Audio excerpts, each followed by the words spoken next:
Welcome to WeChat Divorce, brought to you by My Divorce Solution and hosted by myself, Karen Chellew, legal liaison, and Catherine Shanahan, divorce financial specialist and CDFA. On these special explainer videos, we answer the top questions about divorce, giving you confidence and clarity. Today, we're going to talk to you about why financial self care is so important when divorcing, where to start, and how to make sure your well being is a big part of the equation. So let's get started. First of all, how does protecting yourself and financial self care even fit into the same sentence? Financial self care starts with an intention plan, doing right by yourself, even when it may seem scary or overwhelming.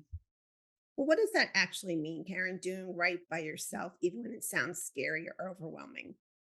So, in my experience, a lot of people, when they're approaching divorce, and even in my own situation, just the thought of divorce and all of the unknowns can just be like a tsunami coming over you, right? Hmm. But making intention steps. So, even if you I don't know, choose three things every day that you can count on that make you feel better, that are moving you forward. Start there. And that's what I call intention steps.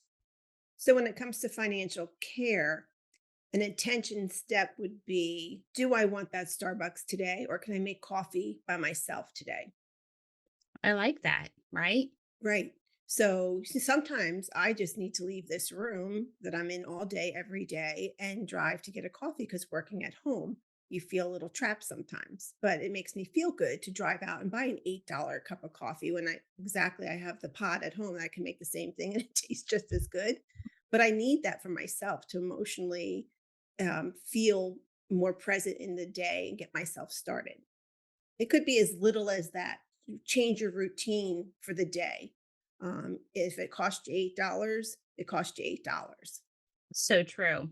But then contrast that with some people in the unknown tend to be very impulsive, right? I'm going to go spend all this money. I'm going to go do all these things without understanding what that means to them. And so the intention steps would be finding that space that is good for you, but is also moving you forward, especially as you're trying to divide those finances. Yeah, and if you don't mind, I'll use the same example. And I'm not trying Sure. to pick on Starbucks; it could be any place. But if you just feel like, you know what, I need to go get a coffee every single day, and sometimes twice a day, that's $20 a day on coffee. And if you add that up into your budget for a month, it's a lot more money than you're thinking it is going to be. So when you're complaining that you don't have any money, you have to take that intention step to step back and say, what is the one thing I can start eliminating to make myself feel better about even my budget for the month? So true. And in that space, then, Catherine, a lot of people start to reduce their lifestyles, especially when they're scared or overwhelmed. They immediately start to cut back everything without understanding the impact of that. And I think that's something that everyone needs to be aware of. Are you cutting back because you're scared? Or are you cutting back because you know exactly how much money the family has to spend? You know what your cash flow is, and it may be different than your lifestyle that you and your family have created. So, are you doing it because of the cash flow, or are you doing it because you're scared? You need to know that, because when you're filling out your financial disclosure for court, you need to qualify any reduction in spending. And it does certainly seem like a lot of work, but you know what? At the end of the day, money is not easy. And it's probably even less easy if you haven't been that household manager. But it's really all about a mindset, daily tasks, and then those intention steps. Yes. And Catherine, if you haven't been that family financial manager, as we call it, one of the first things you want to do when divorcing is check those bank account balances. And I hear a lot of from people saying, "Well, I don't have access. I don't know." Well, you're entitled to access. So do what you need to do to check those bank account balances. I really want to challenge you here, not you, Karen, but our audience. Okay? And I can challenge you too. I Challenge don't me mind. too. Yeah. When you say check those account balances, Mhm. I want people to understand that you don't have to understand what the market's doing.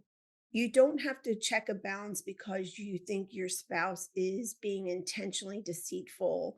You don't have to be nervous about checking a balance because you don't think you deserve that information.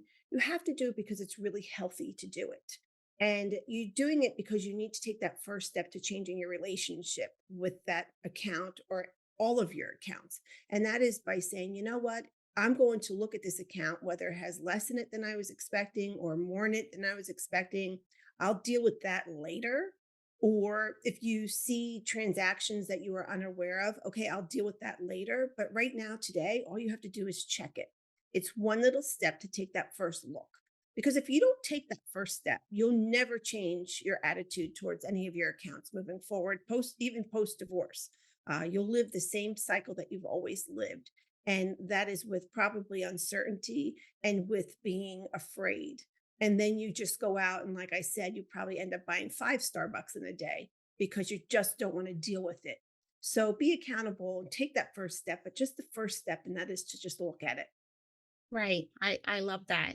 And putting that in context, you know, a lot of people think if they're not the financial manager, it doesn't matter if your husband, wife, that doesn't matter. If you're not the financial manager, a lot of times you're approaching checking those account balances with trepidation, right? You're uncertain.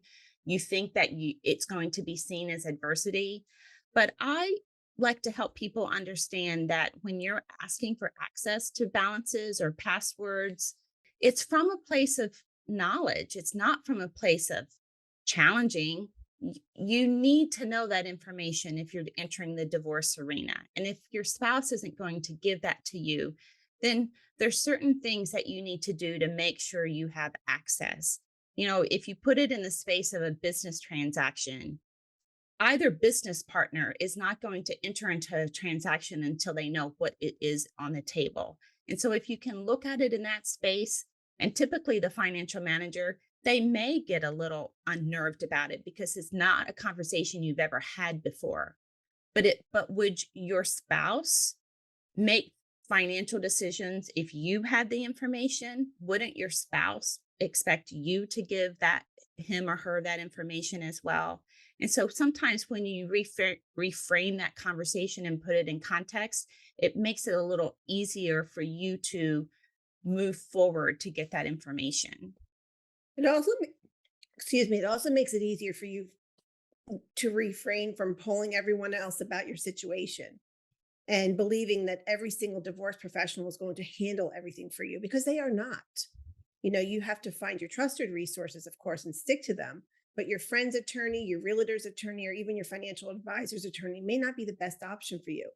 And so when you look at these accounts, I'm always amazed when, there's large transactions that come out of retirement accounts or someplace else.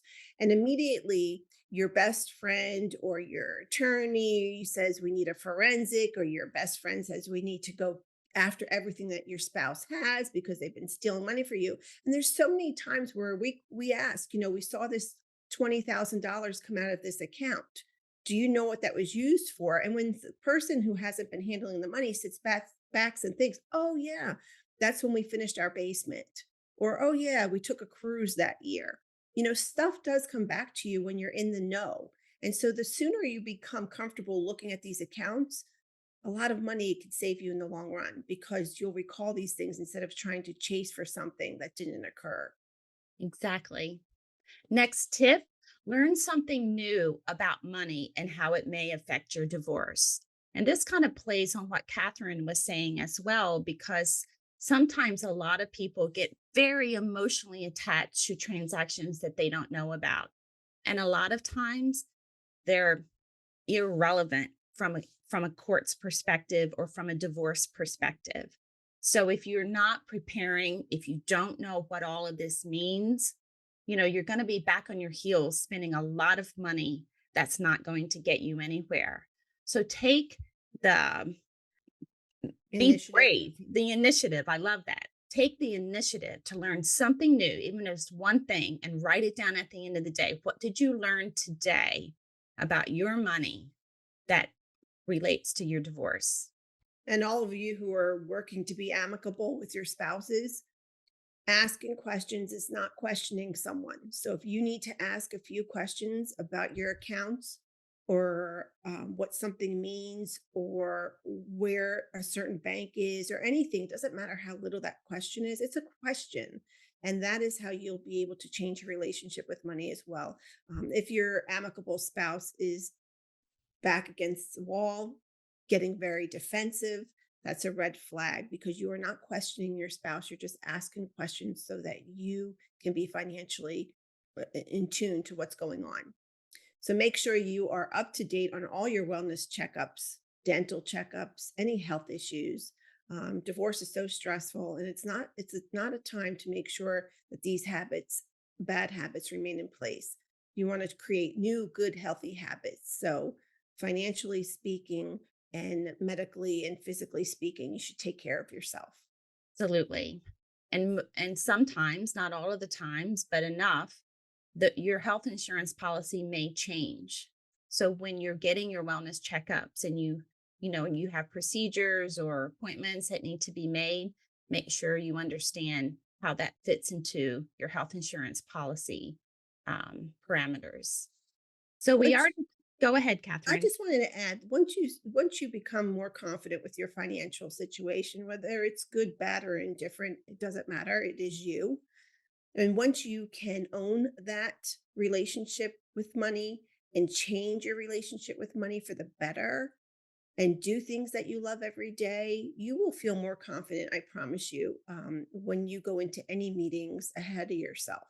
I agree. Great tips here today. So, thank you for joining us on this enlightening episode of Protecting Yourself and Your Money When Divorcing, financial self care tips to get you started on the right foot. We hope you now have a clearer understanding of how important financial self care is during the divorce process, where to start, and how to be intentioned about your well being. Stay tuned for future episodes as we continue to unravel the fascinating world of finance and divorce. Remember, knowledge is power. Disclaimer: the information provided in this podcast is for educational and informational purposes only and should not be considered as financial or legal advice. Please consult with professionals in the relevant fields for personalized guidance.